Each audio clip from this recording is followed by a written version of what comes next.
This is the story of an unusual doctor who treats animals as well as people.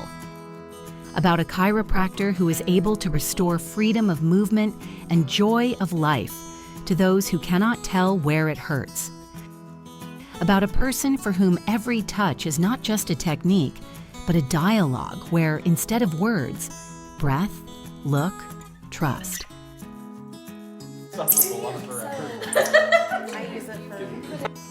I work as a chiropractor. My practice includes not only people, but also their most loyal companions, animals. I see cats, dogs, and often horses, llamas, and pigs. Sometimes the patients are even more exotic.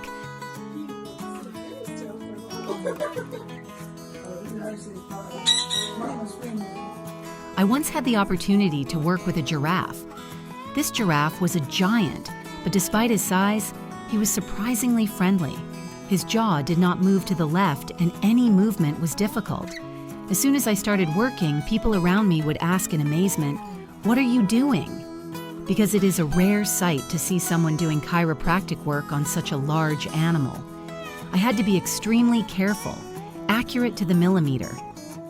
I worked slowly, telling the giraffe with every move that he could trust me, and he understood. When I made the right adjustment, he seemed to light up, and then he laid his head on my shoulder.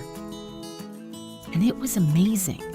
In that moment, I felt that I had done more than a technical correction.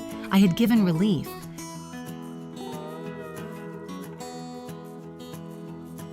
Sometimes I work with horses and the corrections sound like a gunshot. Their joints are so tight. It hurts, yes, and their first reaction is to freeze. But after a few seconds, there's something in their eyes that's hard to describe. Relief, gratitude, trust. I know. We once treated a lion in Africa. He was under anesthesia, but as we worked with him, he began to come around. I remember watching his breathing, every movement of his ears, not wanting to miss the moment. It's not fun, it's a responsibility.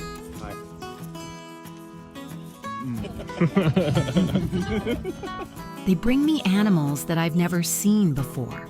They don't complain, they don't point their fingers at where it hurts.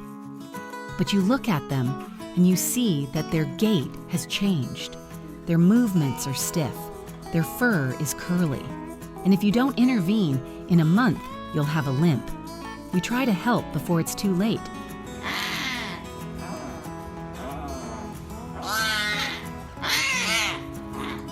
I've had horses lay their head on my shoulder after a session, not just as a gesture, but as an acknowledgement. Thank you, I was in pain.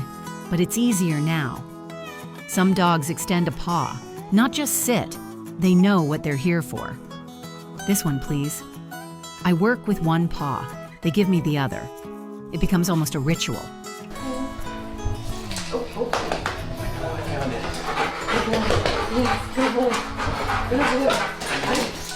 But it can be funny. One time, we had a dog that wouldn't get up. He seemed worse. The owner brought him food, water, treats. He would just lie there and not move. I began to suspect he was being sneaky. And just as another dog squealed at the fetch, our patient jumped up, looked around, and collapsed back onto his side. Oops, I'm busted. We laughed with the owner. Even animals can play with emotions. Every day I see dogs brought in that can't get up.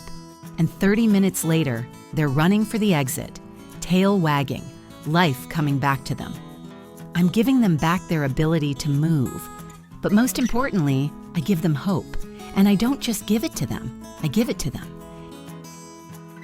If you can help a grandfather and granddaughter, you have to help their dog. Because love is not just words. It's about movement. It's about joy.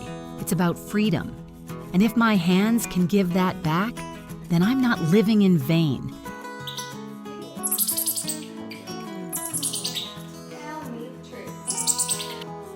If you like this story about an amazing man who gives full life back to animals, please like, comment, and subscribe to the channel so you don't miss more touching and inspiring stories. Before bringing an exotic pet into your home, Be sure to consult with experts and learn about their specific needs. Proper research is the key to giving them the happy, healthy life they truly deserve.